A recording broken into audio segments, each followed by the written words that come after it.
Денеска сме тука и со мојот колега министерот за финансии да се увериме во условите во кои што живеат, работат припадниците на нашата армија.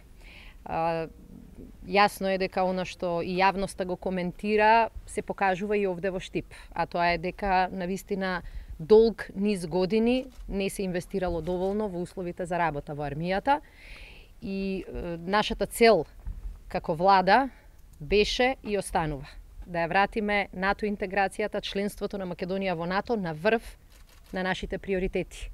Членството во НАТО ќе ја направи Македонија побезбедна, посигурна, поатрактивна за инвеститори, но во исто време членството во НАТО ќе биде начин како да ги подобриме условите за работа во армијата, како да го подобриме стандардот и животот на сите припадници на армијата кои што реално и навистина и се наоѓаат на Македонија тогаш кога е најпотребно.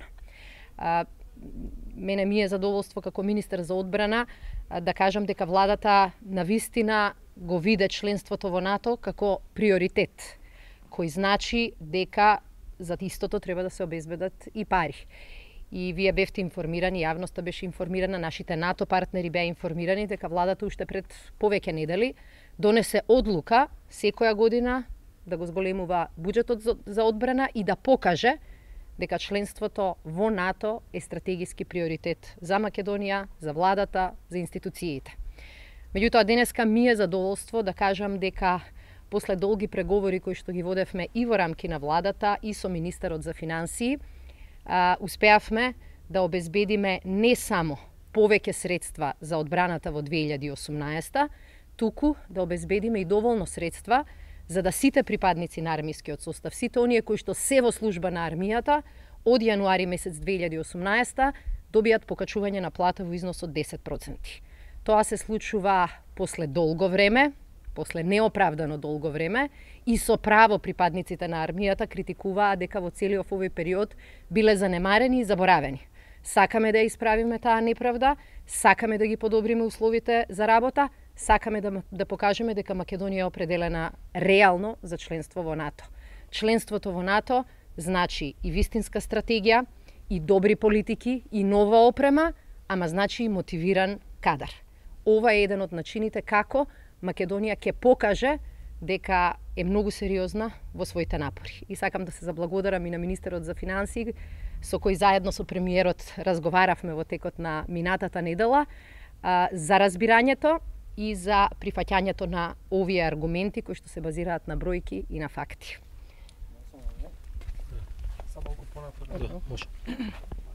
Добар ден и од мене. Значи, јас се заблагодарам за можноста да присуствувам тука. Се уверивме во лошите услови во армијата, гледаме дека не е многу години ништо инвестирано. Нашата политика на владата е практично тоа да се смени. Значи во армијата мора да го добие заслуженото место, бидејќи тоа е дел од нашиот пат, она кој што се залагаме, влез во НАТО. И ние го поддржуваме зголемувањето на платите во армијата, бидејќи мислиме дека е тоа важно. Најдиректните чинители, тие кои што ќе се борат за влезот и кои веќе придонесуваат со различните мисии на НАТО се војниците, и тие треба да имаат повисоки плати. Ако зборуваме за зошто е важно НАТО, мора да кажеме дека е важно и за економијата, бидејќи значи безбедност, значи повеќе инвестиции и во сите земји во регионот. Веќе е јасно дека влезот во НАТО значеше раздвижување на економијата и повеќе можности, што е особено важно за Македонија. Исто така, растот на платите е дел и од нашата борба за зголемување на општото ниво на плати и правење притисок платите во Македонија да растат. Ви благодарам.